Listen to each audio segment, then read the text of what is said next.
আচ্ছা, এই ধরনের প্রবলেমগুলো সলভ করার জন্য আমাদের কিভাবে এগোতে হয়, এরকম একটা কন্ডিশন দেওয়া আছে, বলছে যে ই আর বি এর মধ্যে ক্যাপাসিট্যান্স কত হবে। তাহলে সেটা বের করার জন্য এটা যদি আমাদের এ হয় তাহলে এটার সঙ্গে কানেক্ট আছে, এটা হচ্ছে ভি এ, বি এর সঙ্গে অ্যাড করা আছে হলো কি ভিবি, আবার এটার সঙ্গে এ করার জন্য এটা হচ্ছে ভি এ, বি এর সঙ্গে এই প্লেটটা যোগ করা আছে ভিবি।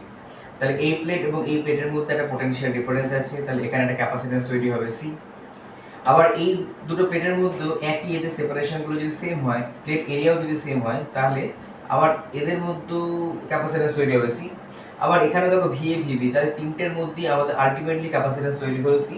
কেন? তার কারণ হচ্ছে প্লেট এরিয়া প্রত্যেকটা সেম এবং এদের মধ্যে সেপারেশনগুলো সেম আছে এবং পোটেনশিয়াল ডিফারেন্সও এদের প্রত্যেকটা প্লেটের মধ্যে আছে।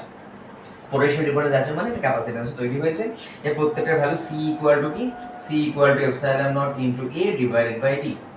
নেক্সট কোশ্চেন, এই তিনটে যে সি তৈরি হলো এরা সিরিজে আছে না প্যারালালে আছে? প্রত্যেকটা সি এর টার্মিনাল পোটেনশিয়াল ডিফারেন্স দেখো সেম।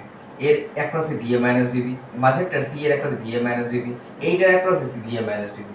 তাহলে তিনটের অ্যাক্রসে এটা যদি আমাদের এ হয়, এই পয়েন্টে যদি ভি হয়, তাহলে প্রত্যেকটা ক্যাপাসিটার এ আর বি এর মধ্যে কানেক্ট করা আছে, প্রত্যেকটা ক্যাপাসিটার এ আর বি এর মধ্যে কানেক্ট করা আছে। তাহলে সি সি সি, তাহলে তিনটে সি যদি প্যারালাল থাকে ইকুইভ্যালেন্ট, তাহলে কত হয়ে গেল? 3c। আমাদের প্রবলেমটা বলে দেওয়া আছে হচ্ছে প্রত্যেকটা ক্যাপাসিটরের ভ্যালু হচ্ছে তোমার 3 মাইক্রোফ্যারাড করে, তা 3c is equal to 3 into 3 microfarad, that is equal to 9 microfarad. Answer. নমস্কার।